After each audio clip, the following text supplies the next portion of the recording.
Good afternoon, everybody. Sam Danford here with a briefing here, weather briefing for you. It is 11:40, around 11:45 in the morning here, local time, May 13th, and I am here doing a quick severe weather briefing because today is the day. Um, Meant to push out a video yesterday, but just getting back to things, and yeah, this is looking like the real deal in terms of a Rocky Mountain severe weather setup. The main threat is going to be high winds with some of these thunderstorms coming in today. So just off the bat, that is kind of what we're looking at. And right now, we're looking at the satellite image. You can see the high winds and some of the development that's happening near Boise right now.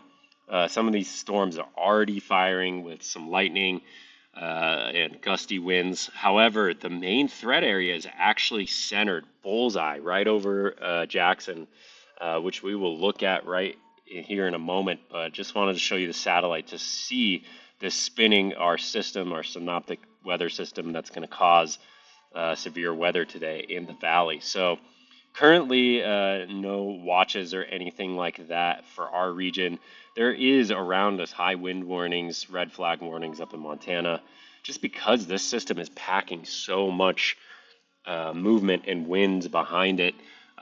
Big time pocket of cool, dry air behind it that's going to come crashing in, which is the cause, is the trigger point for our severe weather today.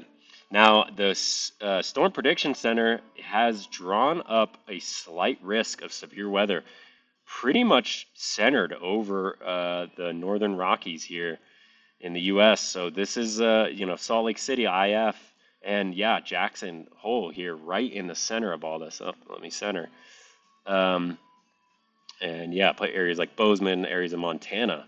And the main threat we have with this is wind. So the Prediction Center has actually drawn a 15% hatched risk for wind. What does that mean? That means nothing to most people. But what that means is a slight risk of severe thunderstorms. These thunderstorms that are going to become scattered this afternoon are going to be capable of damaging winds, wind gusts. So that means that some of these storms could have isolated pockets of winds gusting to 45 miles an hour plus. I do expect today we're going to be seeing some special weather statements issued, potentially even some severe thunderstorm warnings issued. So be on the lookout, be vigilant. Starting around 4 p.m., I'd say that as early as 4 p.m. this afternoon, maybe even 3 if you're up in the national park, to really start being weather aware because some of these storms are going to be packing a punch in terms of their wind gust potential, lightning. This isn't going to be, a little spring shower sprinkle. These are going to be the real deal. Are going to be carrying really high winds with them if they get, if they develop high enough. So, yeah, without going into all this crazy language, essentially what's happening is we've got a system that's timing really well with a vorticity maximum, meaning if I go ahead here in my forecast, this whole region, you see this pink right there, as this region reaches us this afternoon and this evening, these pink winds are up at the mid levels, are getting up to about 60 to 70 miles per hour up there. And what some of these storms will do is they'll grow tall enough to mix that wind down to the surface in these storms in the form of straight line winds. So we've definitely got that potential today, and things are lining up for these storm systems to kind of grab that energy, max energy this afternoon. So essentially, the timing is pretty favorable for these severe thunderstorms. Now, just going back to the SPC, outlook for today, this is not, this is rare, I'd say, or on the rare side for our region in the Tetons, which is why I'm doing this briefing. We don't usually see slight risk issued, particularly for us. So that's why I'm doing this briefing. Now let's get into the timing right away here. So this is the HRRR, the most recent scan here, 16Z we're looking at. And This is around, what are we looking at here? We're looking around 3 p.m. So this is what I was talking about, maybe to just start staying vigilant around 3 p.m. You're going to see probably towering cumulus clouds starting to develop areas on the west side of the Tetons. So you'll start seeing development happening. Also, I do expect around this time we're going to be feeling a little bit more muggy, humid. It's going to feel pretty warm out there, like sweating.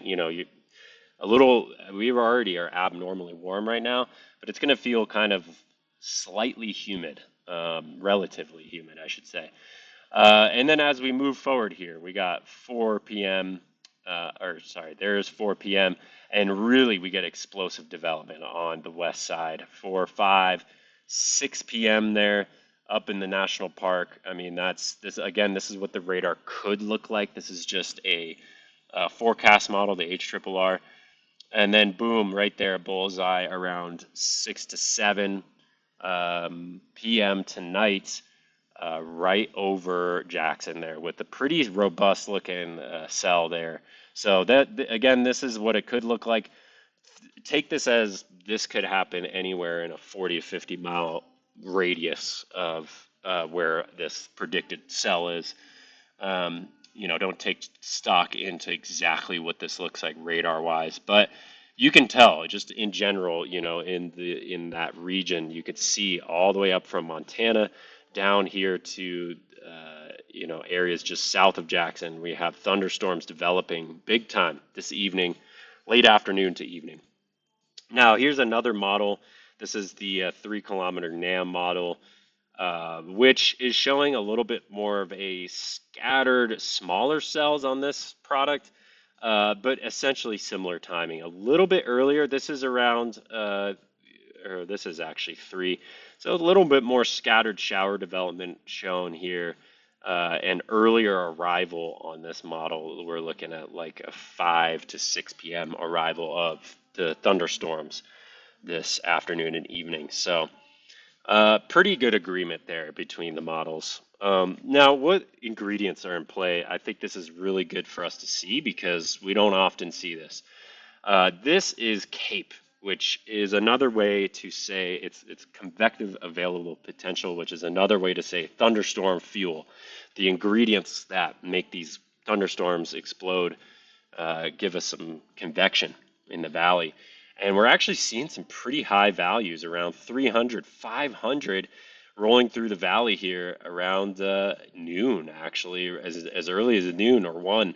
So again, you're going to be feeling those ingredients, that those higher dew points. If we look ahead at the dew points, we're looking at a pretty solid amount of dew points, 33 degrees. That's for the Mountain West, especially our region, that's pretty humid. I would say for thunderstorm development, obviously relatively that's pretty dry, but in our region, that's enough of a spark, that's enough fuel for these thunderstorms to develop. And as you notice this evening, they really rise up as we get rain, and then pocket of cool, dry air behind it. We drop right back down to 16-degree Fahrenheit dew points. So really dry air coming in, crashing behind the system, behind this cold front. So you can see there's our system there. This is 500 millibars up, about midway through the atmosphere. And you could see that wind, the vorticity was what we were talking about, rolling through, trough rolling through this evening. Now, the other thing I want to show you is this wind gust map.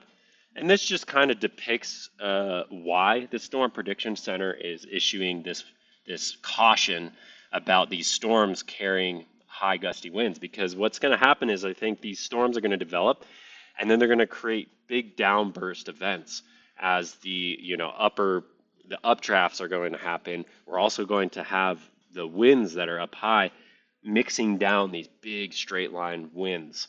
So some of these storms, I mean, I'm seeing arcing here. Let's sample some of this. I'm seeing just in this particular HRRR model, those are wind gusts around 60 miles per hour just on the other side of the pass there with some of these storms rolling through. And as they roll through the valley, I mean, we're still seeing it in certain pockets and areas, 50-mile-an-hour gusts. I wouldn't be surprised at some of the ridge tops. I'd say, y'all, if you're planning to go up in the mountains at all this evening or afternoon, I would see if you can schedule your plans or take a rain check because I think we're going to get some lightning, some really gusty winds up there on the ridge tops, really gusty with some of these thunderstorms. So don't get caught off guard. Keep weather aware. And I will definitely be posting. Let's go back to the warning. I'll be posting some updates throughout the day as best as I can. I've got a lot going on, but we will be looking at the radar. This is the current radar, FYI. So over Boise, you can see a couple of these showers bubbling up. Now, I do expect this is going to change. I think we're going to see pretty relatively explosive development on the west side of the Tetons this afternoon. So if you have any radar apps, that's something to be looking out for. And then, yeah. So anyways, that's all I got for you. Keep weather aware this afternoon, late afternoon, evening, and we will keep you updated. Thank you.